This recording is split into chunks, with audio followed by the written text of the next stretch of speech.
target.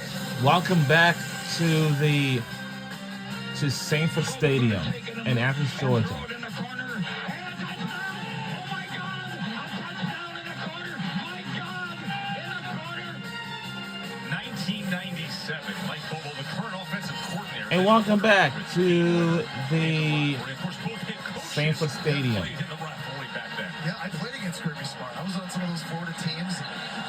They had so much talent. You showed a picture of Hines Ward there as well. And Brent Key was a 4-year starter at right guard. His junior year, they had the #1 offense in all of college football. Now the offense he coaches on their second drive. Haynes came downfield, wide open and complete, and it's Rutherford again out to midfield.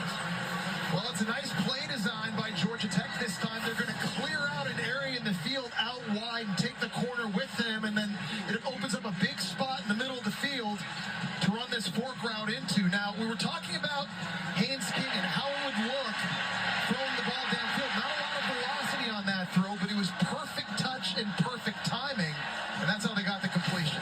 He missed a couple games with the shoulder injury, then switching in and out the last couple games, getting better every week. This is the best he's looked. And, of course, this is what he does at his best with the legs. Yeah, he's a very strong runner, Joe. 6'3", 215. He always seems to be falling forward, and he drags tacklers with him, and he's not afraid to run the ball in between the tackles. There's so much volume of running schemes that you have to be prepared for when you're playing against this Georgia Tech offense. But Haynes King, unique ability to run the football, not just with speed, but with power inside, makes it so much more difficult to stop if you're Kirby Smart in this defense.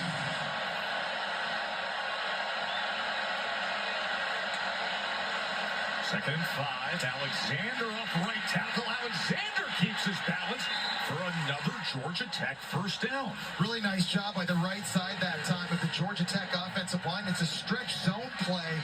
You saw the athleticism, their ability to get up. Nazir Stackhouse gets cut block right here inside. They put him on the ground. That opens up a little bit of a crease for Alexander to get north. And Georgia Tech's finding a rhythm offensively here early in this game. 11-yard run by Chad Alexander. One of those Georgia natives who's playing in this tradition-rich rivalry. Singleton will get the carry. He's a dynamic playmaker. They want to try to get him the ball as often as possible. Yeah, and they find a lot of different ways to do that, Joe. Whether it's just throwing it to him conventionally, they'll throw him screens, you'll give him jets, you'll see him on reverses. Again, he cannot touch the football enough. And he had a huge game against Georgia last year. 4 catches for 96 yards as a true freshman. He's a big weapon. Every single play, you're seeing all these shifts in motion. Something Georgia Tech likes to do pre-snap, but the Dogs have to know where number 2 is each and every play.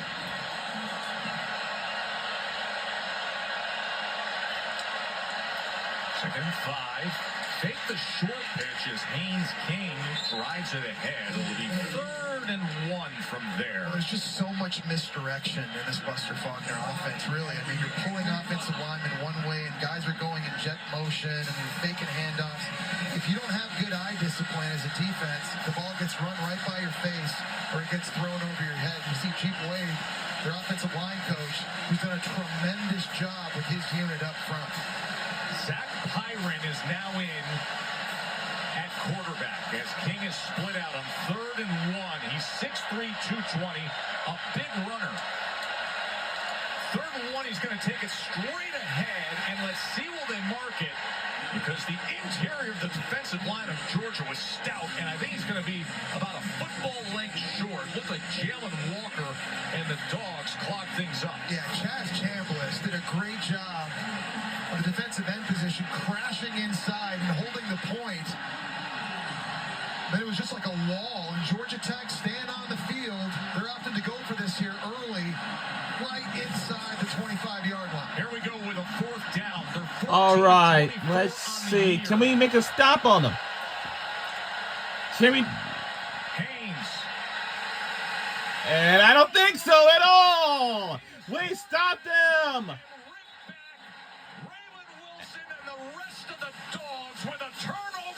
And that's a turnover on downs. We got it back again. We've highlighted him a couple times early in this game up against the left guard, Joe Fusel, right here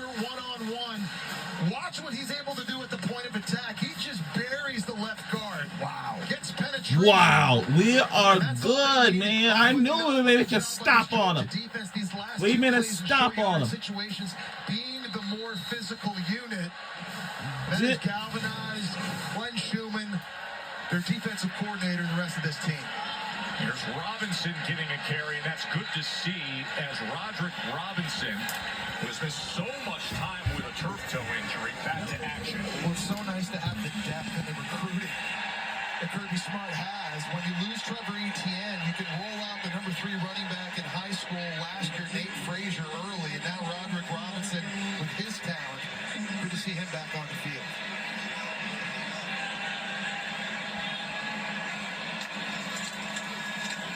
Robinson again. And this time only about a yard and a half before he is pulled back. That was Clayton Powell-Lee.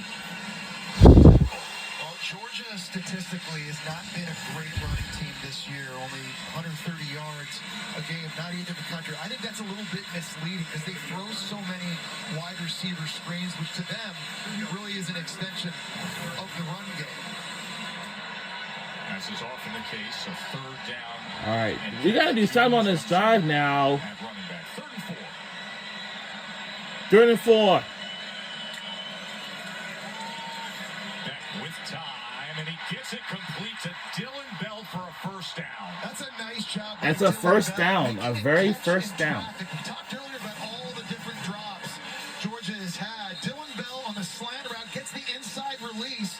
He's got a corner draped all over him. That was Rodney Shelley, but he's able to make the catch. And it's good to see Dylan Bell back out there for Georgia. Remember, Joe, ankle injury against Tennessee.